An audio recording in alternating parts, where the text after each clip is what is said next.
Hello students, welcome to our YouTube channel. This is your English teacher Mrs. Preeti going to start our new topic, that is conditional clause or verb. First of all, I want to tell you about the conditional sentences. What do you mean by conditional sentences? Conditional sentences express the possibility of what could happen, what might have happened, or what we wish would happen if a certain condition was met.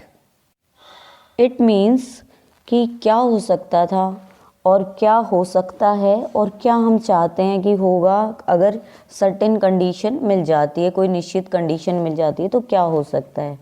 Conditional sentences are divided into two parts और two clauses. First one is if clause and second one is main clause. For instance, there is one example: if you pass the written exam, you will be called for an interview.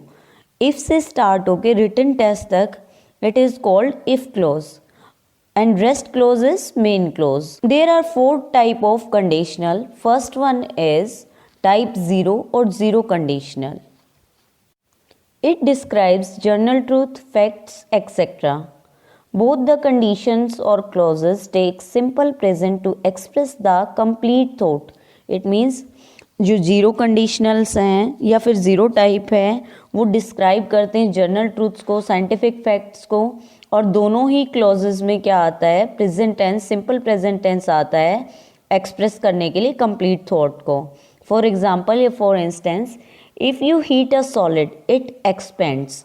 ये क्या है, scientific fact है. If you heat a solid, heat is a present tense, expands also present tense form, first form. Second example is, if we eat healthy food, we live a healthy life.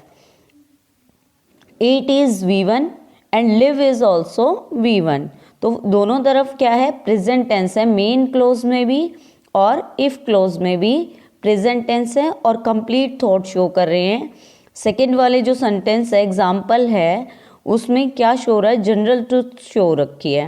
तो ये जो zero type conditional है, if clause में भी simple present tense use होगा और main clause में भी सिंपल प्रेजेंट टेंस यूज होगा. नेक्स्ट कंडीशनल इज टाइप 1 और first conditional. It is also called probable condition या संभवतः कंडीशन, इसको हम बोल सकते हैं. It describes something that is likely to happen given a certain condition. It means कि भाई कुछ होने वाला है, कुछ ऐसा होने वाला है और एक सर्टेन कंडीशन दे रखी हो. Both the sentences describe a likely course of action if a certain condition is not met. और क्या था, दोनों ही सेंटेंसेस क्या डिस्क्राइब कर रहे हैं कि कोई एक्शन होने वाला है, कोई सर्टेन, अगर क्या है सर्टेन कंडीशन नहीं मिले तो. इन सच सेंटेंसेस, ऐसे सेंटेंसेस में if clause में we will use simple present, in main clause we use future tense.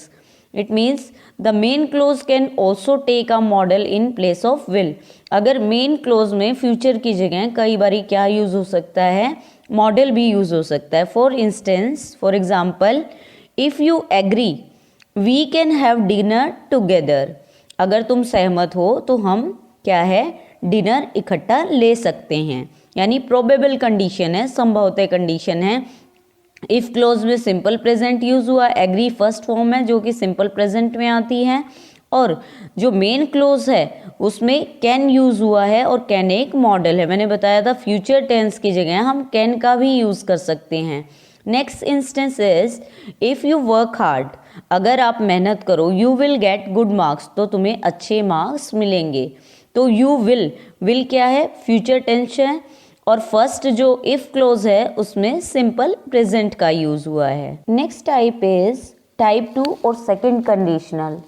It may be called improbable condition, यानी असंभवतः कंडीशन इसको बोल सकते हैं. जो थर्ड टाइप है हमारा, इट मीन्स जो थर्ड पार्ट है कंडीशनल का, उसको इनप्रोबेबल कंडीशन भी बोल सकते हैं. It describes something that is unlikely to happen. क्या है, इसमें ऐसी कुछ चीज़ें ऐसी होती हैं जो मतलब हो ही नहीं सकती हूँ. As if clause presents an unreal situation, और जो इफ क्लोज होगा वो क्या शो करता है, प्रेजेंट करता है अनरियल सिचुएशन, जो रियल ना हो, वास्तविक ना हो। Both the sentences present an improbability, improbability show करते हैं, दोनों ही सेंटेंसेस होते हैं जो इफ क्लोज भी और मेन क्लोज भी। Hence the likelihood of the actions happening is doubtful, और जो किसी चीज़ का कोई एक्शन होने वाला है वो डाउटफुल रहता है, हमेशा ही शक के घेरे में रहता है। फॉर एग्जाम्पल इफ क्लोज में इसमें हम क्या यूज़ करेंगे, सिंपल पास्ट का यूज़ करेंगे, और मेन क्लोज में हम यूज़ करेंगे वुड का, यानी मॉडल्स का, कुड भी यूज़ कर सकते हैं हम, और वुड का यूज़ मोस्ट प्रोबेबली हम वुड का यूज़ करेंगे। For instance if I were a bird I would fly in the sky, जो फर्स्ट इफ क्लोज है उसमें सिंपल पास्ट का यूज हुआ है वर का, वर क्या है, पास्ट टेंस, सिंपल पास्ट, और जो मेन क्लोज है उसमें वुड का यूज हुआ है। और ये कंडीशन कैसी है, अनरियल है। अगर मैं बर्ड होता तो क्या है, मैं उड़ जाता, तो ये कंडीशन अनरियल है, इम्प्रोबेबिलिटी कंडीशन ये शो कर रहा है ये सेंटेंस। नेक्स्ट एग्जाम्पल है if I won the lottery I would share half of the prize money with you, ये भी क्या है, इम्प्रोबेबल कंडीशन है। ये हमारी सेकंड कंडीशन है जिसको इम्प्रोबेबल कंडीशन भी कहा जाता है। इफ क्लोज में सिंपल पास्ट का यूज होता है और मेन क्लोज में वुड या मॉडल लगता है। Last type of conditional is type 3 और थर्ड कंडीशनल, इसको हम रिजेक्टेड कंडीशन भी बोलते हैं। It describes something that is not possible, इसमें क्या होता है कि कोई भी कुछ भी पॉसिबल नहीं होता। As if clause present a past action, और जो इफ क्लोज है वो क्या शो करता है, प्रेजेंट करता है पास्ट के कोई एक्शन को शो करता है। As it has already happen, जो कि पहले ही कुछ हो चुका था। It is impossible that the resulting action happens, और ये भी इम्पॉसिबल है, असंभव है कि भाई कोई जो रिजल्टिंग एक्शन है वो होगा, मतलब वो होता है रिजल्टिंग एक्शन होगा, ऐसा भी पॉसिबल नहीं है, इम्पॉसिबल है ये बात।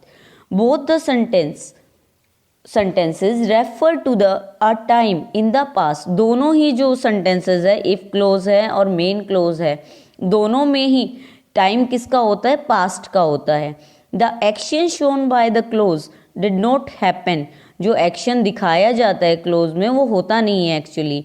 As it was in the past, जैसा कि वो पास्ट में होता है, और the action is not possible now, और वो एक्शन अब क्या नहीं है, संभव नहीं है, पॉसिबल नहीं है। इन सच सेंटेंसेस, इस तरह के सेंटेंसेस में इफ क्लोज में we will use past perfect, past perfect का हम यूज करेंगे, और मेन क्लोज में हम यूज करेंगे would plus have plus V3, यानी पास्ट पार्टिसिपल वर्ब की थर्ड फॉर्म, और मॉडल्स भी इसकी जगह वुड की जगह हम यूज कर सकते हैं। फॉर एग्जाम्पल या for instance if you had worked hard you would have got first division, अगर आपने मेहनत की होती, पहले की बात है, पास्ट की बात है, तो तभी तो रिजल्ट क्या होता, पॉसिबल होता। तो ये अब इम्पॉसिबल है, तो आपको फर्स्ट डिवीजन आएगी ही नहीं। तो आपको फर्स्ट डिवीजन कब आती, जब आपने वर्क हार्ड किया होता, पास्ट में वो एक्शन किया होता या पूरा होता वो एक्शन, तो अब उसका रिजल्ट होता। तो रिजल्ट इम्पॉसिबल है, रिजेक्टेड कंडीशन है। Next instance is if we had been on time we would have taken the bus, यानी पास्ट में ही वो काम पूरा नहीं हुआ था कि अगर टाइम पे होते तो अब क्या होती, बस मिल जाती, लेकिन अब पॉसिबल नहीं है ये एक्शन। और ये हमारे जो 4 टाइप्स हैं कंडीशनल के, ये हमारे कंप्लीट हो गए हैं। लेकिन इनको हम याद रखने के लिए डू रिमेंबर दैट, हम ये ध्यान से देखेंगे, हमारे पास एक चार्ट है, इसके थ्रू हम इसको थोरली रीड करेंगे और लर्न करेंगे। इफ क्लोज और मेन क्लोज में बता रखा है, इफ क्लोज में अगर V1 है, इफ क्लोज में V1 है, जो फर्स्ट जीरो कंडीशन है जिसमें हमारी, तो V1 है तो मेन क्लोज में भी V1 लगेगा। It's depends on condition, condition के ऊपर डिपेंड करेगा। V1 है इफ क्लोज में, तो मेन क्लोज में विल या मॉडल्स प्लस V1 वर्ब की फर्स्ट फॉर्म लगेगी। फिर जो थर्ड टाइप है, इट मीन्स इम्प्रॉबेबल जो कंडीशन है उसमें V2 लगेगा यानी पास्ट टेंस लगेगा, और मेन क्लोज में क्या लगेगा, वुड प्लस V1 लगेगा। और नेक्स्ट है हमारा लास्ट कंडीशन है, जो लास्ट कंडीशनल जो टाइप है उसमें हैड प्लस V3 यानी पास्ट परफेक्ट का यूज होगा। तो मेन क्लोज में क्या होगा, would plus have plus V3 को हम पास्ट पार्टिसिपल भी बोलते हैं। So that's the end of our topic. Hope you understand it well. Thank you for listening students.